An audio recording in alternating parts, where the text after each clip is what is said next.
안녕하세요. 7080 중국어 수업 시작하겠습니다. 오늘은 보어가 있는 문장에서 목적어의 위치를 정리해 보도록 하겠습니다. 지난 시간까지 중국어 문장을 이루고 있는 문장 성분 6가지 주어, 수어, 목적어, 관형어, 부사어, 보어가 무엇인지 정리를 하면서 문장의 기본 어순까지 살펴보았습니다. 중국어는 보어가 굉장히 발달된 언어라고 설명을 드린 적이 있지요. 그렇다 보니 다른 문장 성분들 중에서도 이 수어를 보충 설명해주는 보어의 종류가 굉장히 많았어요. 이렇게 다양한 보어들이 있지만 기본적인 문장의 어순에서는 수어 바로 뒤에 보어가 위치하게 됩니다. 네, 그렇다면 목적어는 어디에 나오겠어요? 네, 수어, 그리고 수어를 보충해주는 보어 다음에 목적어가 나오게 되겠지요. 네, 수어, 보어, 목적어 순으로 문장이 진행이 될 거예요. 그런데 어떤 문장에서는 이 수어와 보어 사이에 목적어가 등장하기도 합니다. 심지어 어떤 문장에서는 수어 앞에 목적어가 나오기도 해요. 네, 너무 혼란스럽겠지요. 그래서 오늘은 이 목적어의 위치를 정리해 보려고 합니다. 동작이 지속되는 시간을 보충 설명해주는 실향보어의 어순을 정리해 볼게요. 실향보어 문장의 기본적인 어순은 이렇게 진행이 되어져요. 주어, 수어, 목적어, 그 뒤에 수어를 한 번 더 반복해 주고 그 다음에 실향보어가 나옵니다. 이게 가장 기본적인 어순이에요. 이 어순에 맞춰서 문장 한번 살펴볼게요. 나는 중국어를 1년 동안 배웠어 라는 문장을 만들어 볼게요. 我学汉语学了1年我学汉语学了1年 네, 이렇게 만들어져요. 我 주어겠지요. 나는 学 네, 수어 한유 목적어 네, 주어, 수어, 목적어가 먼저 나오고 네, 수어를 한 번 더 반복해 주는 거죠. 学了 이번에는 반복해 주는 수어는 동태조사 러, 네, 동작의 완료를 나타내는 동태조사 러까지 붙여서 배웠다라는 의미를 나타내 주고요. 그 다음에 실향보어 이년, 네, 이렇게 붙여주는 거지요. 네, 주어, 수어, 목적어, 그 다음에 수어를 한 번 더 반복해 주고 실향보어가 맨 끝에 이렇게 붙는 순서대로 문장이 완성이 되어집니다. 다음 문장도 볼게요. 나는 그를 10분 동안 기다렸어. 我等他等了10分钟。我等他等了10分钟。 네. 我 나는 네, 문장의 주어겠지요. 그리고 等 기다리다 네, 수어입니다.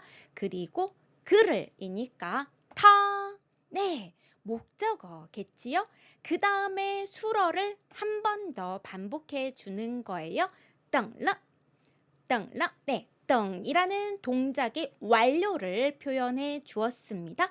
그리고 네, 10분 동안 10分钟 네, 실향보어를 이렇게 사용을 해서 문장이 완성이 되게 됩니다. 그런데 문장을 매번 주어, 수러, 목적어, 수러를 한 번 더 반복해주고 실양보어 이렇게 만들려면 너무 번거롭고 귀찮잖아요. 네, 수러를 두 번씩이나 이렇게 반복을 하는 게 뭔가 효율적이지 않은 것 같아요. 그래서 이 수러를 하나 빼고 문장을 만들 수도 있습니다.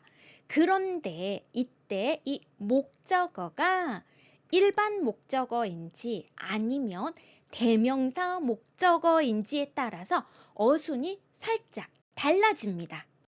먼저 목적어가 대명사가 아닌 일반 명사로 이루어진 일반 목적어가 등장하는 문장, 어순 살펴볼게요. 가장 먼저 당연히 주어가 등장하겠죠. 그리고 수어가 나오게 되어지고요. 그 다음에 실양, 보어, 그리고 일반 목적어 순으로 등장을 하게 됩니다. 가장 이상적인 어순이에요. 주어, 수어, 그리고 수어 바로 뒤에 보어가 나오고 그 다음에 목적어가 등장하게 되는 거니까요. 네, 그런데 이때 실양, 보어, 그리고 일반 목적어 사이에 구조조사 더가 등장할 수도 있고요. 이게 생략이 되어질 수도 있습니다. 네, 이러한 어순으로 이루어진 일반 목적어가 있는 문장 살펴볼게요. 나는 중국어를 1년 동안 배웠어 라는 문장이에요. 네, 목적어가 중국어라는 일반 명사, 일반 목적어이겠죠. 문장 볼게요. 我学了一年的汉语。我学了一年的汉语라고 만들어 볼 수 있습니다. 我, 네, 문장의 주어겠지요. 我, 나는 学了, 学了, 배웠어 라는 수어이지요. 그리고 나서 바로 실양보어 一年, 一년이 나와주고요. 그 다음에 구조조사 더가 나와줄 수 있다는 거 말씀드렸죠. 그러고 난 다음에 일반 목적어, 목적어 한유, 한유의 순서대로 문장이 진행이 되어집니다. 이 문장을 직역을 하면 이렇게 되겠죠. 나는 1년간의 중국어를 배웠어요. 나는 1년 동안의 중국어를 배웠습니다. 네, 이렇게 직역이 되어질 수 있습니다. 그런데 이 구조조사 더가 생략이 가능하다고 했지요. 그렇다면 我学了一年汉语。我学了一年汉语라고 만들어 볼 수 있겠죠. 네, 주어, 我, 그 다음에 수어, 学了, 그리고 실양보어 一年, 그리고 바로 목적어, 한유, 이렇게 문장이 진행이 되어질 수도 있습니다. 이 문장을 직역을 하자면 이렇게 되겠죠. 나는 중국어를 1년 동안 배웠어. 네, 学了一年. 学了一年, 1년 동안 배웠어. 중국어를 한유, 요렇게 문장이 진행이 되어질 수도 있습니다. 다음으로 목적어가 대명사일 경우의 어순도 살펴볼게요. 먼저 주어, 그 다음에 수어가 등장하게 되어지고요. 그 다음에 목적어, 대명사인 목적어가 나와주고 그리고 나서 실양 보어가 등장을 하게 됩니다. 문장으로 볼게요. 나는 그를 10분 동안 기다렸어. 네, 이 문장에서 목적어는 그라는 대명사이지요. 네, 대명사 목적어인 문장 한번 볼게요. 我等了他10分钟。我等了他10分钟. 네, 이렇게 문장이 진행이 되어집니다. 주어, 我, 그리고 수어, 等了 해준 다음에 대명사, 목적어, 타가 나와지고요.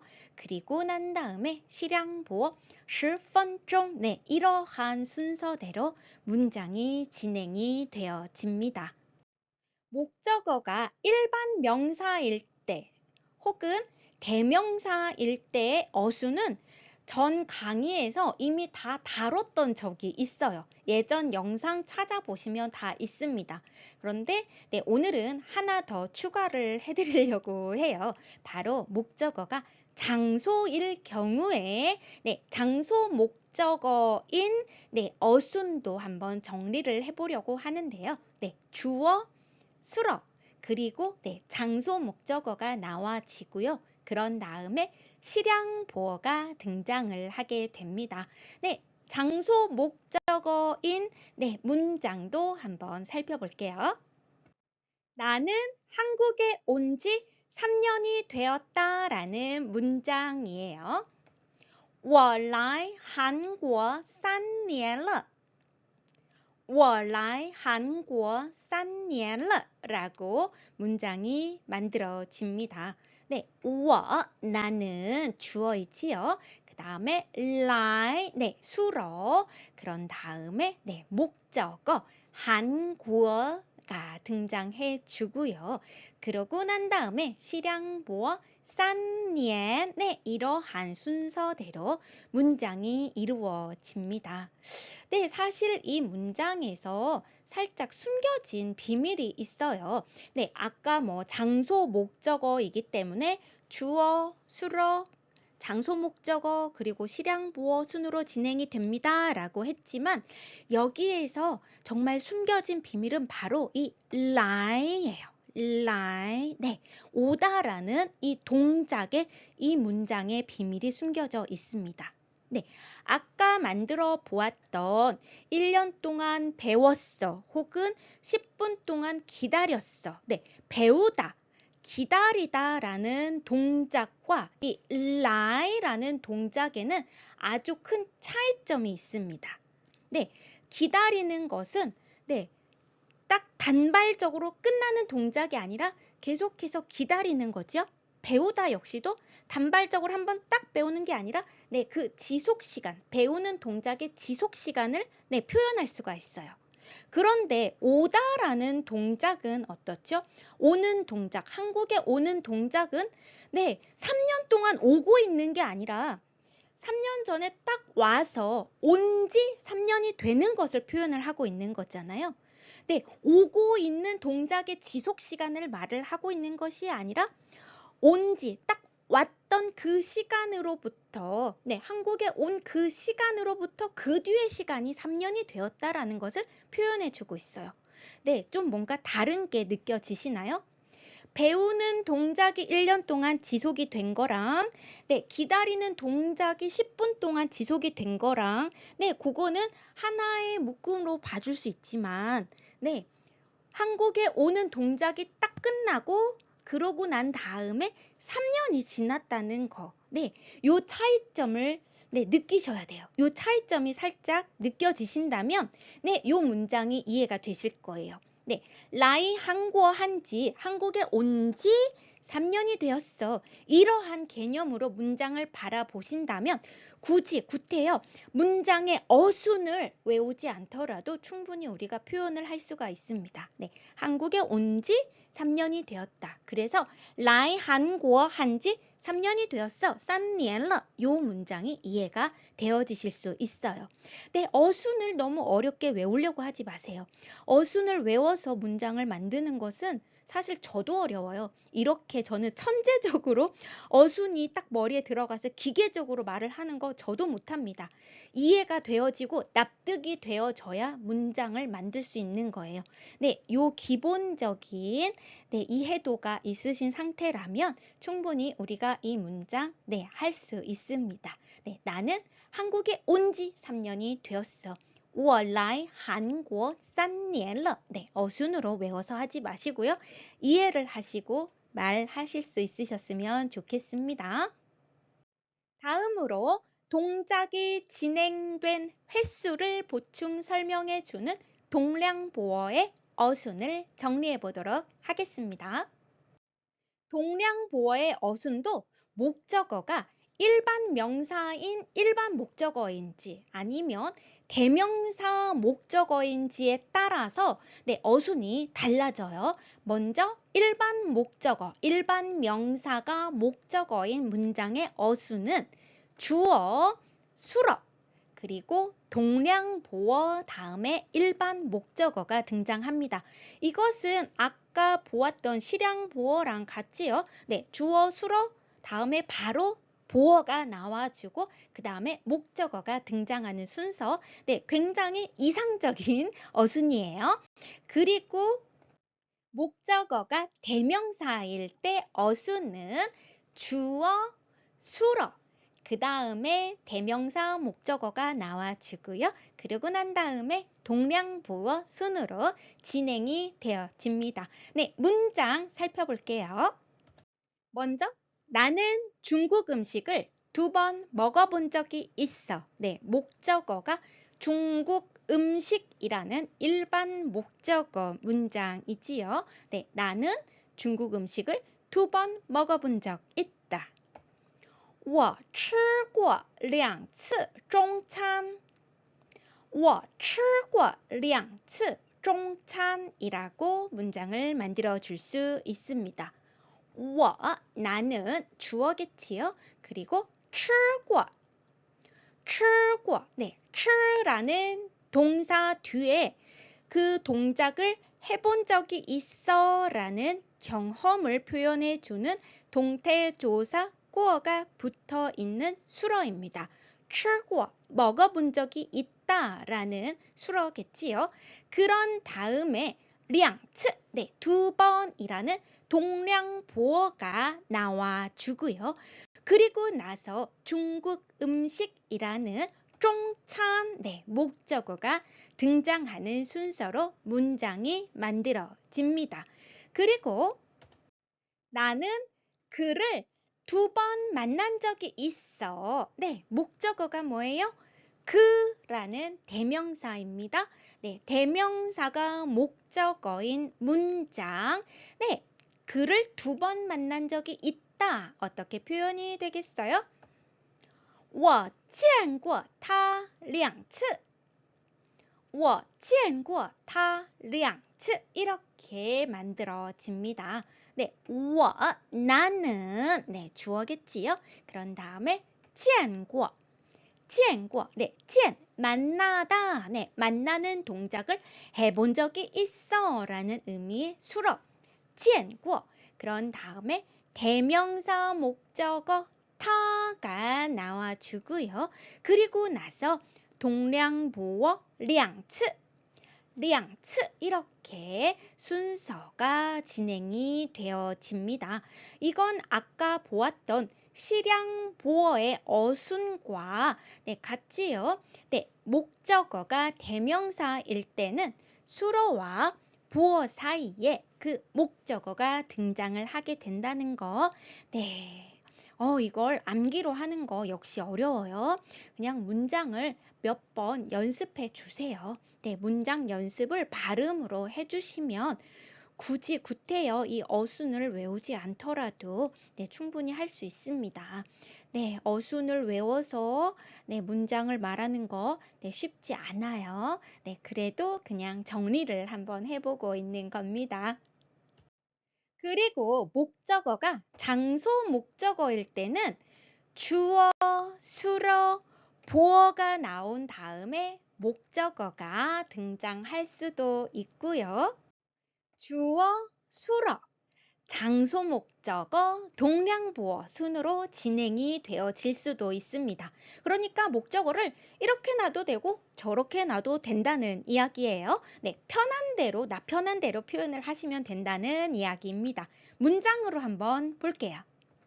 나는 중국에 2번 가본 적이 있어. 네, 목적어가 중국이라는 지명, 장소이지요. 그럴 경우에는 我去过2次中国. 我去过2次中国. 네, 주어, 수러. 네, 去过 가본 적이 있다죠. 그리고 2次, 2次. 네, 동량보어가 나와주고 그리고 지역, 네, 장소, 中国, 中国 목적어 순으로 진행이 되어질 수도 있고요. 我去过中国2次.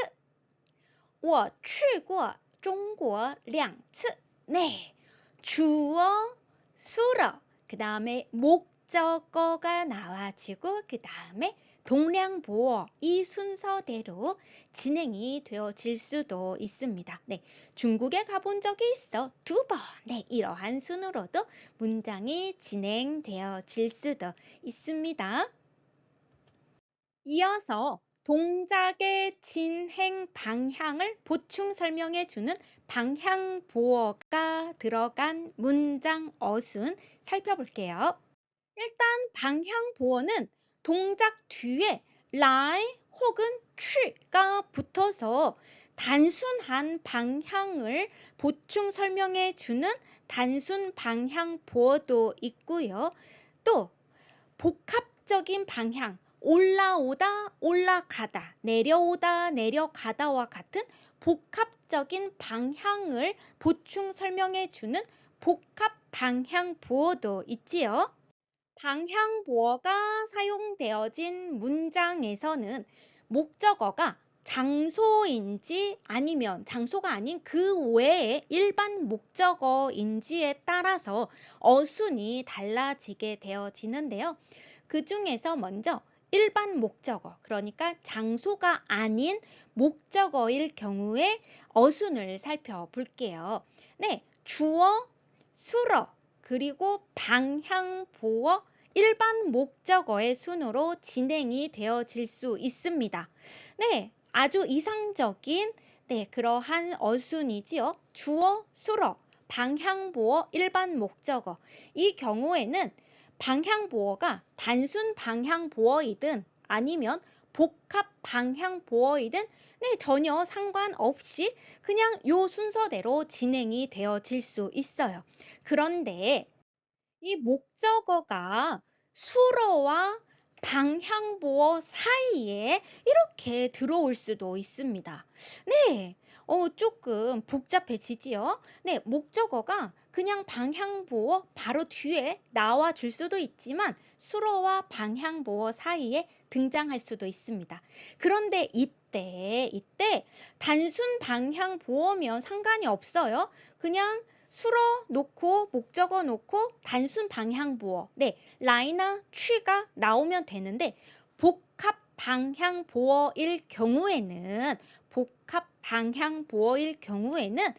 이 일반 목적어가 라이나 취 앞에 등장하게 되어집니다.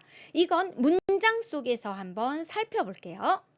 나는 책 한 권을 가지고 간다 라는 문장이에요. 일단 목적어는 책 한 권이라는 장소가 아닌 그냥 목적어이지요. 그리고 가지고 간다. 지니고라는 단어 뒤에 가다라는 방향이 추가되어진 단순 방향보어 문장입니다.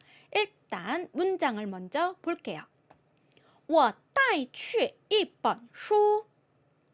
我带去一本书. 네, 주어 먼저 나와 있고요. 그리고 나서 수러, 따이, 지니고, 가지고라는 의미의 수러, 그리고 수러 뒤에 단순한 방향, 가다라는 의미의 단순한 방향을 보충 설명해주는 방향보어가 나온 다음에 목적어, 책 한 권이라는 목적어, 이렇게 문장이 진행이 되어질 수 있습니다. 그리고 또 다른 방법으로는 我带一本书去. 我带一本书去 라고도 해줄 수가 있어요.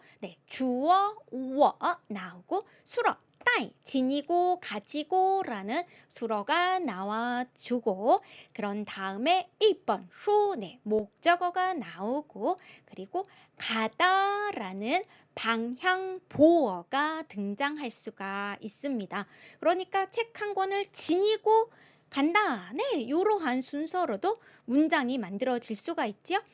이 문장은 사실 어떻게 보면 이 취가 방향보어로 볼 수도 있지만 그냥 또 하나의 수러로 보여질 수도 있어요. 그러니까 우리 연동문이라는 거 제가 수업 시간에는 다루진 않았지만 책 한 권을 지니고라는 동작과 그리고 가다라는 동작이 연달아서, 두 개의 동작이 연달아서 있는 연동문으로도 볼 수 있는 문장이 되어질 수도 있어요. 이걸 뭐 방향보어로 보든 연동문으로 보든 그건 전혀 상관이 없습니다. 그냥 우리가 이 문장을 이해하고 구사할 수만 있으면 되는 거지요.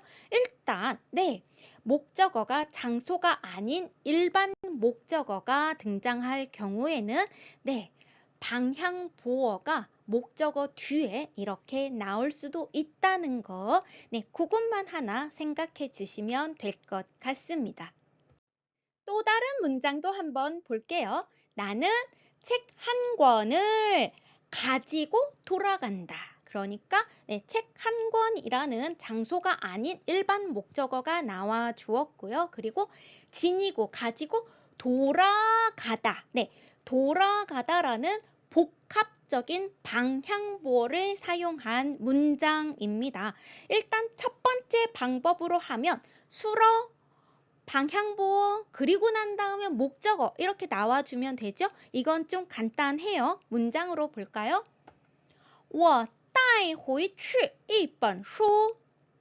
我带回去一本书라고 해줄 수 있겠죠.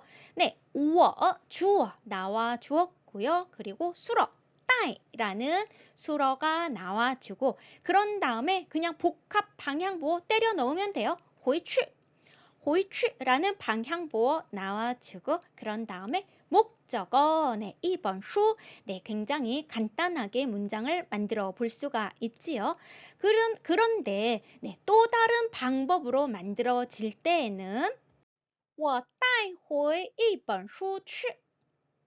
我带回一本书去라고도 해줄 수가 있습니다. 그러니까 주어 나와 주었고요.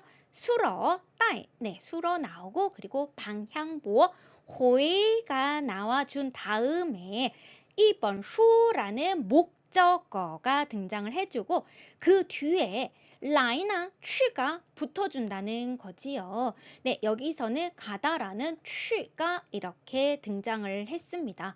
그러니까 목적어가 라이 혹은 취 앞에 들어갈 수 있다는 거예요. 살짝 어렵긴 하지요. 그냥 이럴 수도 있다라고 생각해 주시고요. 그냥 쉬운 방법, 아까의 방법으로 그냥 수러 다음에 방향보호 때려 넣고 그리고 목적어 이 순서대로 말하면 됩니다. 하지만 목적어가 장소일 경우, 그러니까 장소 목적어일 경우에는 반드시 주어, 수러, 그 다음에 장소 목적어가 나와주고 그러고 나서 방향보어가 등장해 주어야 합니다. 역시 복합 방향보어일 경우에는 라이나 취 앞에 장소 목적어가 등장해 준다라고 생각해 주시면 되겠습니다. 제가 예전에도 방향보어 수업을 진행을 할 때 여러 번 강조드린 적이 있어요. 어순을 암기해서 말하려고 하지 마시고 그냥 단순한 간단한 문장을 기억해 주시는 것이 훨씬 더 도움이 된다라고 했죠. 그때도 예문으로 들었던 문장, 나는 집으로 돌아간다. 우리가 집으로 가다라는 구술은 이미 알고 있지요. 집으로 가다, 回家. 回家 뒤에 라이나 취를 붙여주면 되는 거예요. 回家 뒤에 라이나 취가 들어간 이 문장이 바로 방향보어를 사용한 완벽한 문장이라고 했어요. 볼까요? 我回家去. 我回家去. 주어 我 해놓고 回 수러, 그 다음에 목적어 家가 들어간 다음에 방향보어 취가 들어가져 있지요. 이걸 어순으로 암기해서 하려고 하면 너무 어려우니까 그냥 回家, 요 덩어리 뒤에 라이나 취를 붙여서 집으로 돌아오다 혹은 집으로 돌아가다, 요렇게 표현을 하시는 게 훨씬 더 말을 쉽고 편하게 할 수 있는 방법입니다 라고 소개를 해드린 적이 있어요. 요거는 동작 뒤에 lie 혹은 취가 붙어 있는 단순 방향 보어를 사용한 어순이 되어지겠고요. 네, 복합 방향 보어인 문장도 살펴볼게요. 나는 집으로 가지고 돌아간다. 네, 집이라는 장소 목적어가 나와 있고요. 그리고 지니고 가지고 돌아가다라는 복합 방향 보어가 사용되어진 문장입니다. 我带回家去我带回家去 네, 我 나는 주어이지요. 带 수로 그런 다음에 방향 보어 호이가 등장해 주었고요. 그 다음에 장소 목적어 치아가 나와주고 그리고 취가 등장해 있습니다. 네, 장소 목적어는 라이나 취 뒤에 등장하면 됩니다 라고 설명을 드렸지만 그냥 우리 호이지아는 하나의 덩어리로 이미 우리가 알고 있잖아요. 지니고 집으로 돌아가다. 네, 따이 호이지아 해놓고 그런 다음에 취 혹은 라이를 붙여서 문장을 만들면 된다라고 생각을 해주셨으면 좋겠습니다. 이번에는 동작이나 상태, 그러니까 수로의 정도를 보충 설명해주는 정도보어의 어순을 살펴볼게요. 일단 먼저 정도보어의 구조는 어떻게 만들어지지요? 네, 수로 그리고 정도보어 사이에 뭐가 하나 들어가요? 뭐지요? 네, 구조조사 더, 그렇죠. 수로와 정도보어는 이 구조조사 더로 연결이 되어져야 합니다. 이러한 구조로 정도보어는 만들어지지요. 그렇다면 정도보어가 사용되어진 문장의 어순은 어떻게 진행이 되어지느냐? 주어, 수로, 목적어가 나와진 다음에 수어를 한 번 더 반복해 주고 그리고 나서 구조조사 더와 정도보어가 이렇게 붙어집니다. 이거는 아까 살펴보았던 실양보어처럼 네, 수어, 목적어 해놓고 수어가 한 번 더 반복되어지는 형태로 나타나지요. 네, 여기서 한 가지 말씀을 드리자면 이 뒤에 있는 수어, 구조조사 더, 정도보어 이 덩어리는 네, 뗄래야 뗄 수 없고 이 사이에 어떠한 다른 성분도 들어가지지 않는 하나의 수어 덩어리처럼 사용이 되어지는 거예요. 그런데 아까 실양보어에서도 수로가 반복되어지니까 수로 하나를 없앴죠. 네, 여기서도 마찬가지로 수로가 이렇게 반복되어지니까 앞에 있는 수로를 하나 생략해 줄 수가 있습니다. 네, 앞에 있는 수로가 생략되어진 상태 어떻게 되어지겠어요? 주어, 목적어, 수로 덩어리 이러한 순서대로 진행이 되어지는 거예요. 그러니까 목적어가 수로 앞에 이렇게 등장할 수도 있는 거지요. 네, 문장을 통해서 한번 살펴볼게요. 그는 중국어를 엄청 빨리 배운다라는 문장이에요. 네, 배우는 동작의 정도가 어떻다는 거예요? 네, 매우 빠르게, 매우 빨리라고 표현을 해주는 겁니다. 일단 가장 정석적인 방법, 주어, 동사, 목적어, 주어, 수로, 목적어 해주고 수어를 한 번 더 반복해주고 정도보어가 나오는 그 순서대로 문장을 만든다면 他学汉语学得很快。他学汉语学得很快라고 만들어 볼 수 있겠죠. 네, 주어, 수어, 목적어. 네, 他学汉语해놓고 수어를 한 번 더 사용을 해주는 거죠. 学 네, 그런 다음에 구조조사 더를 사용해 주고 정도보어 很快 很快 네, 이렇게 연결되어진 네, 순서대로 문장이 만들어질 수도 있고요. 네, 수어를 반복하는 게 귀찮으니까 앞에 있는 수어를 없애고 他汉语学得很快他汉语学得很快라고도 해줄 수가 있습니다. 그렇게 되면 주어 다음에 바로 목적어가 나와지는 거지요. 주어 다음에 목적어가 나와지고 그런 다음에 수로 덩어리, 수로 구조조사 더, 그 다음에 정도 보어로 이루어진 이 수로 덩어리를 가져다 놓으면 또 문장이 완성이 되어집니다. 이럴 때는 마치 그는 중국어 엄청 빨리 배워. 이러한 순서로 우리나라식으로 생각을 하자면 이렇게도 표현을 해볼 수가 있습니다. 다음으로는 동작의 결과를 보충 설명해주는 결과 보어의 어순 살펴볼게요. 결과 보어의 어순은 어렵지 않아요. 아까 보았던 다른 보어들의 어순처럼 이렇게 저렇게 변하지 않고 주어, 수어, 보어, 목적어 순으로 진행이 되어집니다. 여기에서 중요한 것은 수어와 보어 사이에 그 어떠한 성분도 들어갈 수 없다는 게 중요해요.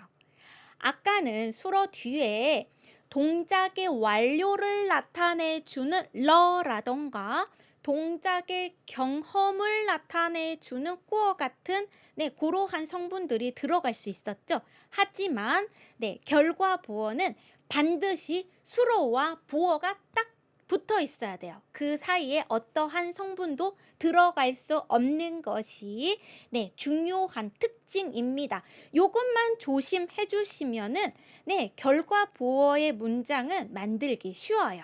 문장 볼게요. 나는 이 책을 다 보았다라는 문장을 만들어 볼게요. 보는 동작을 다 완료했다. 보는 동작의 결과가 완료라는 의미의 문장입니다. 我看完了这本书. 我看完了这本书. 我 주어이지요. 그리고 칸 보다 수어가 나와 주었고 수어 바로 뒤에 보는 동작의 결과가 완료라는 의미의 결과 보어.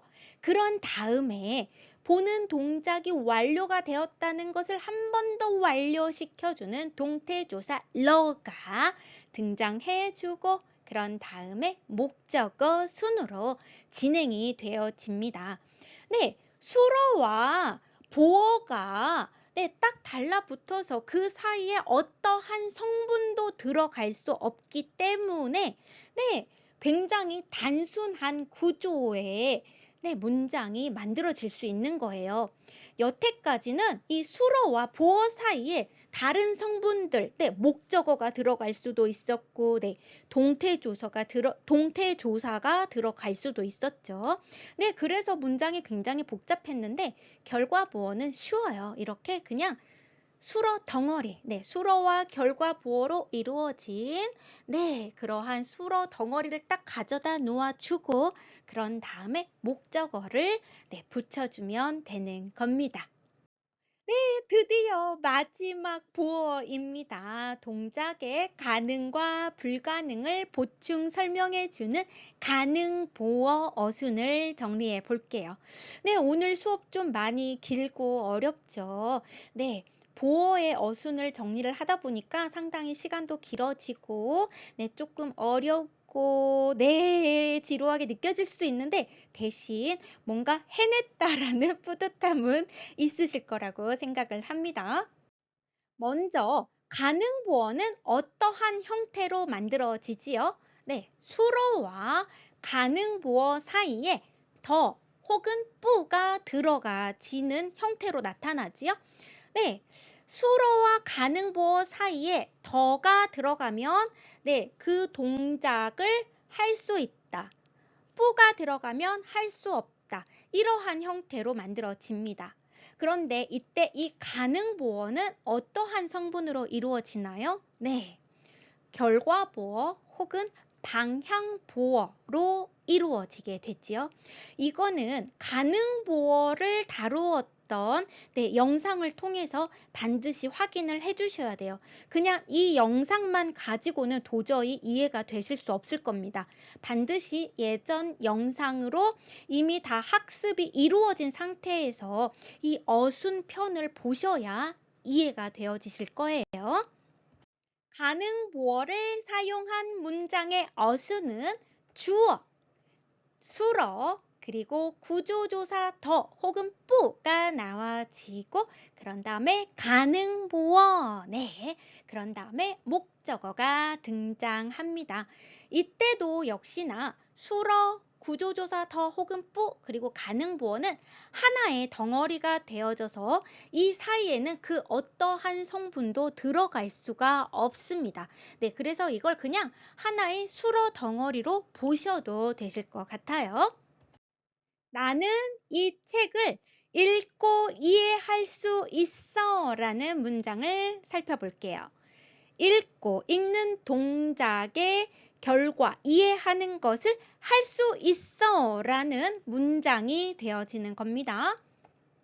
我看得懂这本书我看得懂这本书라고 만들어지겠죠. 我 주어, 그 다음에 수러, 칸 나와 있고요. 그리고 구조조사 더 다음에 가능보어 동 이해하다 라는 가능보어 다음에 목적어 순으로 문장이 진행이 되어집니다. 이때는 보는 동작의 결과 동 하는 것을 할 수 있다 라고 표현을 하기 위해서 구조조사 더가 들어가져 있는 거지요. 그래서 칸더동, 보고 이해하는 것을 할 수 있다. 이렇게 표현이 되어지는 거고, 만약에 예를 들어서 보고 이해하는 것을 할 수 없어. 보고 이해할 수 없어 라고 하고 싶다면 칸부동, 가운데 아니 불자를 사용을 해서 칸부동 해주면 되겠죠. 드디어 마지막 문장입니다. 나는 이 책을 더 이상 봐줄 수 없어. 더 이상 볼 수 없어. 라는 문장을 만들려고 해요. 볼 수 없다 라는 것을 표현을 해야 하니까 구조조사 더가 아니라 아니 불자를 사이에 넣어 주어야겠죠. 그리고 보는 동작을 해내려 갈 수 없어. 요렇게 표현을 하려는 거예요. 보는 동작을 지속해 내려갈 수 없어 라고 표현을 하려면 무엇이 필요하겠어요? 문장으로 볼게요. 我看不下去这本书我看不下去这本书라고 문장을 만들어 줄 수가 있습니다. 주어 我 다음에 수러 칸이 나와 주었고요. 할 수 없다 라는 것을 표현해 주어야 하니까 뿌가 사이에 나와 주고 보는 동작을 지속해 가다, 어떠한 동작을 지속해 내려가다 라는 의미로 우리가 활용할 수 있는 복합 방향보어 下去 下去가 가능보어로 사용이 되어 주었고 그런 다음에 목적어 순으로 문장이 진행되어집니다. 아까도 말씀드렸지만 가능보어는 이렇게 결과보어 혹은 방향보어를 사용을 해서 나타내어질 수 있고요. 지금처럼 할 수 없다라고 표현을 하기 위해서는 구조조사 더가 아니라 아니 불자를 사용을 해서 문장을 만들 수가 있습니다. 아주 긴 시간에 걸쳐서 보어편, 보어의 어순을 정리해 보았습니다. 뭔가 되게 많은 걸 해낸 것 같아요. 다음 시간에는 표현으로 만날게요. 다음 시간에 또 다른 표현으로 만나요. 大家再见.